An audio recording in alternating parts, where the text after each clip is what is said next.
जी हाँ, मैं राक्षस हूँ, मैं राक्षस कुल का हूँ। राक्षस हम हैं। अगर आपको विश्वास नहीं है तो हमारे समाज के लोग किसी मनुवादी के यहाँ अपना जन्म कुंडली बनवा के लाए। उनके जन्म कुंडली में आज भी लिखता है गण राक्षस वर्ण शूद्र। अगर मैं प्राइम मिनिस्टर हुआ तो पहला काम यही करूंगा, होलिका को नहीं जला देंगे। जो होलिका को जलाएंगे जेल के सलाखों में रहेंगे, मृत्युदंड की सजा उनको देंगे। होलिका दहन बंद करो, बंद करो, परंपरा का बंद करो, बंद करो। यह देवदानों का संघर्ष नहीं, यह विदेशियों और मूल निवासियों का संघर्ष था। मनुवादियों के रामायण में लिखी गई है कि रावण सीता का अपहरण कर लिया था, इसलिए वो दुराचार हो गया, राक्षस बन गया। तो जब सीता के अपहरण करने वाला राक्षस हो सकता है तो हमारे होलिका को जलाने वाला राक्षस क्यों नहीं? सबसे बड़ा राक्षस तो है। राक्षस कहो दानव कहो, हमको कोई दिक्कत नहीं है। और हमारे पूर्वज हिरण्यकश्यप होलिका बहन है और इसको जलाने के साथ अश्लील हरकत बंद करो, होली के नाम पर नशा सेवन बंद करो, बहन होलिका अमर रहे, बहन होलिका अमर रहे, महिला को जलाकर जश्न मनाना बंद करो, होलिका दहन बंद करो, होली के नाम पर नशा सेवन बंद करो। और जो है कहीं नहीं है किसी महिला को जला करके और उसको जो है जश्न मनाया जाए, खुशी मनाया जाए। साथ ही साथ महिलाओं के साथ ये होली के आड़ में महिलाओं के साथ अश्लील हरकत होता है। क्या नाम है? सुभाष चंद्र यादव। ये कह रहे हैं कि हम लोग जाग चुके हैं, अभी इनका इतिहास जान के क्या आपको मिलने वाला है? देखिए, अभी हम समझते हैं कि हमारे 50% लोग भी नहीं जगे हैं। हमारे समाज के लोग उसके जश्न में शामिल हो रहे हैं। क्यों? क्योंकि हमारे समाज के लोग को अपना पूर्वज का इतिहास पता नहीं। कैसे इसको आप लोग न्यायोचित ठहरा रहे हैं? ये हमारे समाज से थी, इनको तो राक्षस कहा जाता है, आप लोग राक्षस है क्या? जी हाँ, मैं राक्षस हूँ, मैं राक्षस कुल का हूँ। और मैं समझता हूँ कि हमारे समाज के जितने भी बहुजन साथी हैं उनको अपने आप को राक्षस स्वीकार कर लेना चाहिए। क्योंकि राक्षस हम हैं। अगर आपको विश्वास नहीं है तो हमारे समाज के लोग किसी मनुवादी के यहाँ अपना जन्म कुंडली बनवा के लाए। उनके जन्म कुंडली में आज भी लिखता है गण राक्षस वर्ण शूद्र। इसलिए हमारे समाज के लोग को अपने आप को राक्षस स्वीकार कर लेना चाहिए और तब उनको अपना इतिहास पता चलेगा। और जश्न मनाते हैं उसको बंद क्यों करना चाहिए? सर इसलिए बंद करना चाहिए कि नारी कैसी भी उसे के साथ दुराचार नहीं होना चाहिए। तो होलिका भी हमारे समाज की बहन बेटी थी, नहीं बेटी है, तो इसका क्यों विरोध हो रहा है? ये आपकी माँ बहन है, ये तो राक्षस थे। कौन बोल रहा है कि राक्षस थी? अगर ये राक्षस थी तो वो भी तो राक्षस थी। जो किसी का कत्ल कर देने वाली वो भी तो राक्षस हो सकती है ना। वो क्यों नहीं राक्षस है? हम जवाब मांगना चाहते हैं, जवाब दे हमें कोई। अगर वो राक्षस है तो ये भी राक्षस है और हम भी राक्षस है। राक्षस नहीं, हम रक्षक थे इस देश के, हमें राक्षस बना गया। और किसी भी औरत को जलाना यह बिल्कुल क्राइम है, यह क्राइम है कि रावण जब सीता को हरण किया तो वह राक्षस हो गया, उसको वध किया, प्राण करना। तो जिन लोगों ने इस होलिका को दहन किया उसको क्यों नहीं खत्म किया जाए? हत्या तो उनकी होनी चाहिए, उनको मारा जाना चाहिए। अब वो सिस्टम को जो लोग लागू करना चाह रहे हैं उनके खिलाफ एक्शन होना चाहिए। इससे हमारी भावनाएं आहत, मेरी भी भावनाएं आहत हो रही है। होलिका दहन जो लोग कर रहे हैं, करवा रहे हैं, उसके चलते हमारी भी भावनाएं जो है बहुजन की भावनाएं आहत हो रही है। हम लोग को ही मुकदबाजी करनी चाहिए जैसे सारे लोग कर रहे हैं। अच्छा, आप कह रहे हैं कि मूल निवासी और आर्यों के बीच की ये लड़ाई थी, देव और दानव की नहीं? तो आप लोग मूल निवासी हैं? एकदम बिल्कुल मूल निवासी है। आप लोग को ही राक्षस कहा गया? राक्षस कहा गया। हमारा डीएनए L3MN है। हाँ। उनका जो डीएनए है जो विदेशी, हाँ। वो R1A1 है। अच्छा, तो डीएनए ही बता दे रहा है कि हम लोग का मूल निवासी है। आप कह रहे हैं कि वो जो कहानी देवता है और यहाँ के मनुष्य को, यहाँ के मूल निवासियों को दानव कहा। कभी कहता है दानव, कभी कहता है राक्षस, कभी कहता है शूद्र। शूद्र जब ये आया है ना, मनु, वो शूद्र का नाम दिया। उसके पहले जो है वह कहता था दानव। ये अंगूठा काटा गया है, एकलव्य को काटा गया है ना।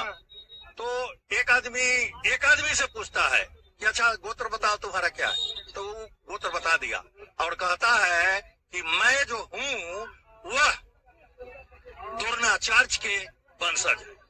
वो कहता है कि हम द्रोणाचार्य के वंशज हैं। वह आज भारतवर्ष में, पूरे भारतवर्ष की मैं बात करता हूँ, मिस्र के रूप में आपके नजदीक आता है। हम है। क्या नाम है आपका? जी, राम प्रवेश पटेल। पटेल जी, आप होलिका दहन बंद करो पैदल मार्च में सम्मिलित हुए हैं, आप क्यों इसमें शामिल हो रहे हैं? क्यों नहीं होंगे शामिल? आपको क्या दिक्कत है? क्यों नहीं? तो गलत काम करने के लिए मैंने उसके साथ रहे हैं। हाँ। जो सही बात है, सही बात को रखा गया है, उसके लिए उसके साथ है। तो क्या दिक्कत है? होलिका दहन करने से दिक्कत क्या है? दिक्कत है नहीं। क्या? किसी नारी का अपमान करना, उसने कौन सा ऐसा गलत काम किया जिसको आप जलाने का कार्य कीजिएगा? ये लोग कह रहे हैं कि होलिका हम लोगों की पूर्वज थी। सही बात है। आप मूल निवासी हैं? आइए, मूल निवासी है, शूद्र है, अच्छा, तो हमारे ही पूर्वज न है, हम उनके वंशज हैं। क्या नाम है आपका? तो 17 तो आप भी नहीं जलाइएगा? नहीं, अभी नहीं मतलब पहले से जलाते आ रहे हैं। संज्ञान नहीं रहा, नहीं था। नहीं संज्ञान नहीं था। अब नहीं जलाइएगा? नहीं बचाएंगे। क्यों जलाएंगे? हम नहीं जलाएंगे। और एक बात आपके चैनल से मैं एक बात साबित करता हूँ। उसने जब अपने ग्रंथ में वर्ण की व्यवस्था किया तो 4 पैदा किया उसने। ब्राह्मण पैदा किया, माथे से हाथ से छतरी पैदा किया, नाभि से शूद्र ये वैश्य पैदा किया और पांव से शूद्र पैदा किया। उसने राक्षस की जगह कहीं नहीं बनाई। उसने राक्षस कहीं से अपने पिछुआरे से भी निकालता तो बात हम लोग समझते कि हाँ भाई राक्षस पिछुआरे से आया, राक्षस तो आया नहीं। वो गलत हम लोगों पर ये बात सौंपता है, अंधविश्वास में डालता है। न राक्षस से हमारे पूर्वज आर्य के आने के पहले दरवीरन थे, वो दरवीर कहे जाते थे। सिंधव सभ्यता थी, हम लोग सिंधु घाटी के प्रोडक्ट लोग हैं। और तमाम हमारे योद्धा, हमारे वंशज के लोग जो ईश्वरवाद को इनकार करते थे, उससे वो लोहा लेता था। और वो मार करके हमारे आज जो होलिका की बात आ रही है, ये ऐसे कहते तो हमारी फुआ ही लगेगी। ये हिरण्यकश्यप की बहन थी और ये हमारे पुरखा थे। हमको अभी ब्राह्मण पूछते हैं कि आपका कौन सा गोत्र है, तो कभी कभी हमको नहीं मालूम है तो कह देते हैं कि कैश्यप गोत्र है आप। कैश्यप ब्राह्मण था, हम लोग हिरण्यकश्यप गोत्र थे। हिरण्य को छोड़ देता है वो कहने के लिए।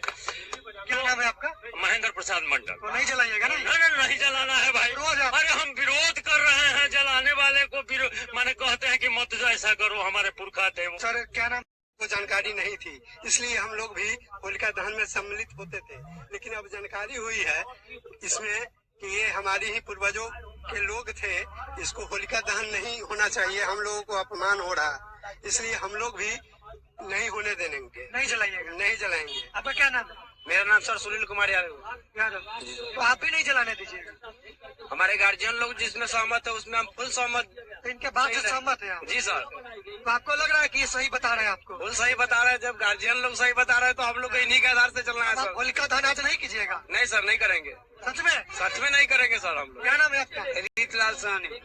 साहनी जी, ये बताइए कि आप होलिका दहन करेंगे कि नहीं? नहीं करेंगे। क्यों नहीं करेंगे आप? इसलिए नहीं करेंगे कि होलिका को दहन करने का मतलब है कि अपने आप में गाली गलौज कर लेना। अच्छा। इसलिए होलिका जो है हमारी माँ बहनें हैं, हम उसको रक्षा करेंगे।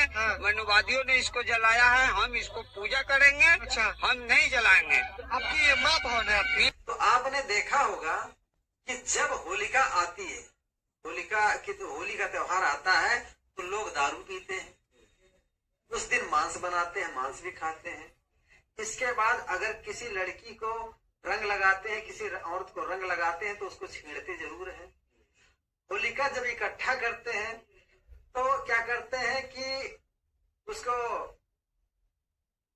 होलिका रखेंगे, इसके बाद में चुरा करके किसी का छप्पर, किसी का खर, किसी की लकड़ी, किसी का कुछ, मतलब वो उनसे मांग कर ना ला करके उसको चुरा करके लेकर आते हैं और इसके ऊपर डालते हैं। तो यह इतिहास पुराना रहा है, आज का नहीं है। मैं जो हूँ, आज मैं होली मनाना छोड़ चुका हूँ, मैं होली नहीं मनाता हूँ, लेकिन ये कर्मकांड मैंने भी किए अपने बचपन में।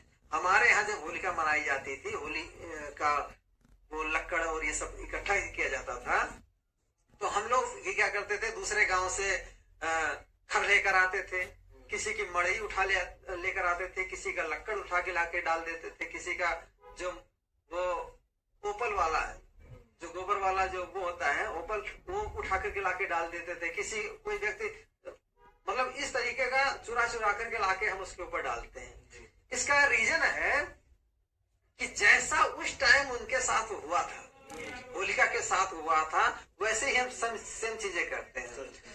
क्योंकि जब प्रहलाद बाहर निकल गया, वो दारू पीने लगा, मांस खाने लगा, इसके बाद में वो इसमें एकदम व्यस्त हो गया।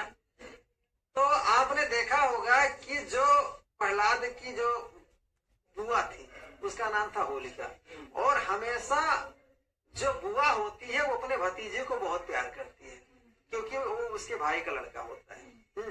तो होलिका भी क्या करती थी, अपने भतीजे को बहुत प्रेम करती थी और बहुत मानती थी, और उस टाइम वो यंग थी।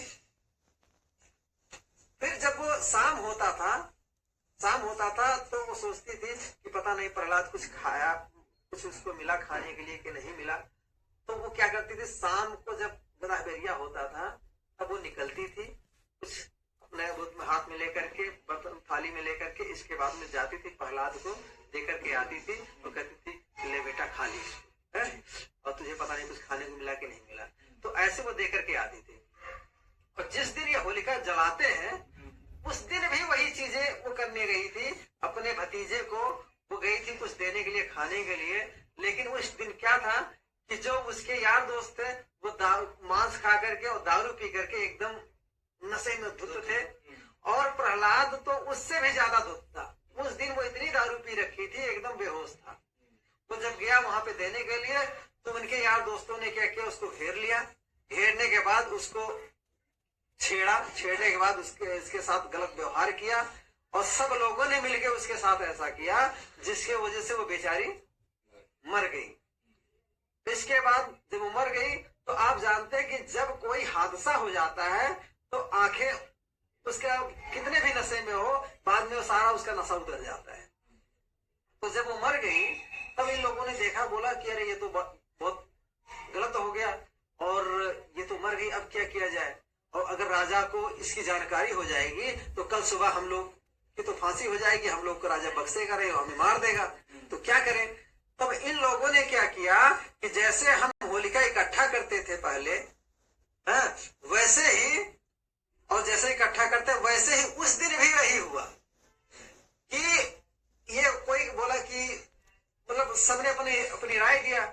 उसमें से एक व्यक्ति ने कहा एक काम करो, ये तो मर गई है और जब इसको कोई पहचान नहीं पाएगा तो हमें कोई जान नहीं पाएगा, तो एक काम करो, इसको यहीं पे रख करके कुछ ला के जला देते हैं, इसके बाद में ये जल के जब खत्म हो जाएगी तो कौन जानेगा, सबूत मिट जाएगा।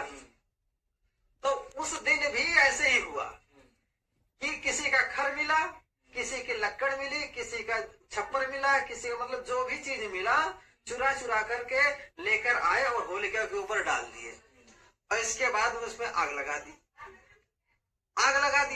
इसके बाद वो बेचारी जल के खत्म हो गई।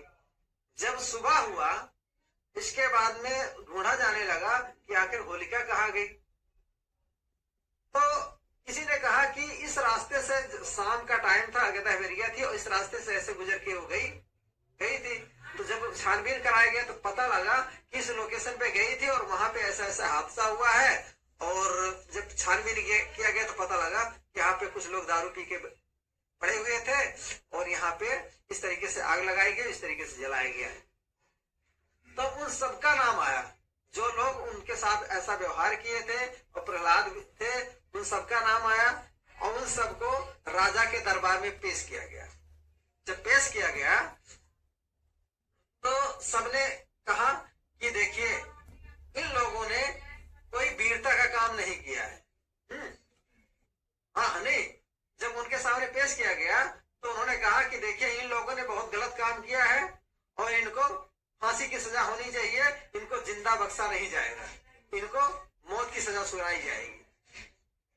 तो जो वैदिक धर्म के लोग थे, जो उनके बच्चे थे, उन लोगों ने जब इस बात को सुना तब उसने कहा कि राजन, हिरण्यकश्यप से बोला कि राजन, मैं मानता हूं कि आप मुझे फांसी की सजा सुनाएंगे और हमने जो कर्म किए हैं ये दंडनीय कर्म किए हैं और आप मुझे फांसी की सजा सुनाएंगे या मौत की सजा सुना देंगे, हमें कोई दिक्कत नहीं है, लेकिन आप अगर फांसी की सजा सुनाएंगे या मौत की सजा सुनाएंगे, उसके पहले आप सोच लेना कि आपके साथ क्या होगा, क्योंकि मैं जानता हूं कि आप ऐसे न्यायपूर्ण राजा हैं कि जो पक्षपात की बात नहीं करते हैं, वो सबके लिए एक समान आप वो दंड देते हैं।